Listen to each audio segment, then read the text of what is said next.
Hello, welcome to the SWI Prolog web workshop. This is material that I originally gave at Strangeloop in 2013, and now I'm turning it into a video series for you.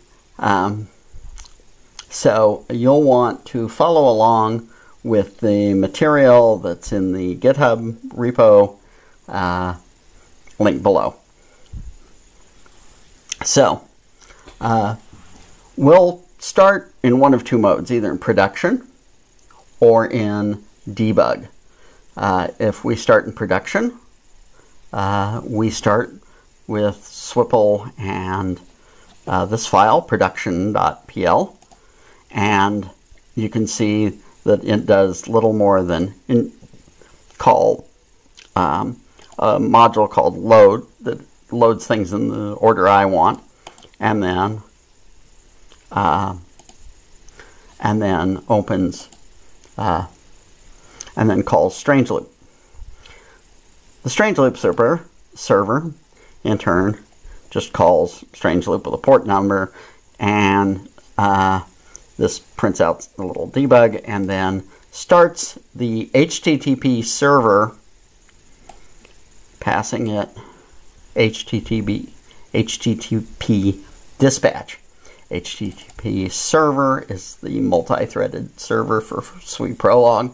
SWI Prolog just runs as a web server, so you could just run it bare. I think most applications, people put it behind Apache, run it on high port and make it only accept localhost, and then Apache forwards from forwards requests to that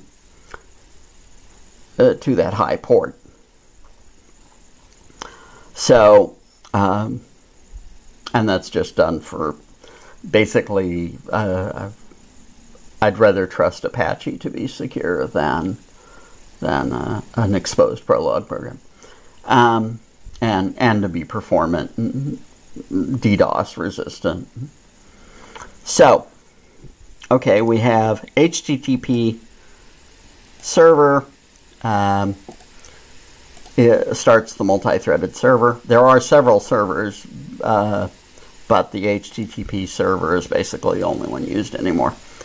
And then we have to have some way of mapping from the request to a predicate that handles it, and that might be something that's best pluggable, and it is, and the default one is HTTP dispatch.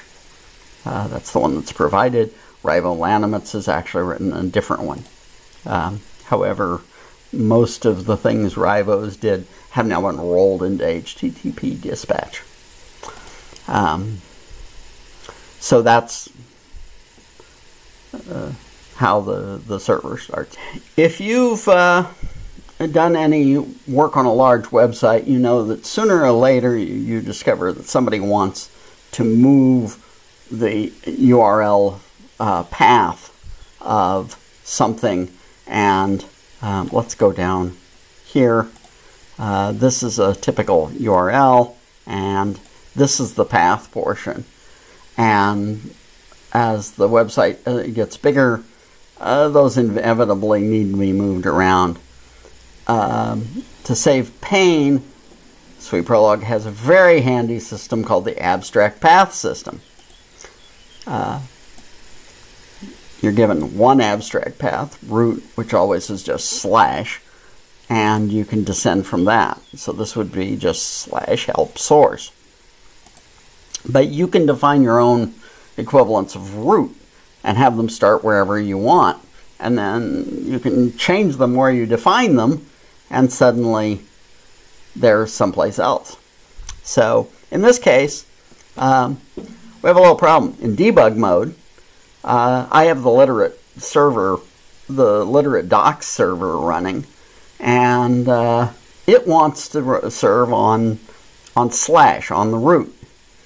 However, fortunately, it does that through an abstract path, and so I'm able to simply move it And the way I'll move it is I will define a new location for PLDoc, and I will give it a high priority, so it uses this one. And I will tell it, no, serve it at root help source. And now, if I, when I open this location, I will see the PLDoc, and when I open this location, I will see my server and my pages. Okay, so that's the abstract path system. It's used in many places.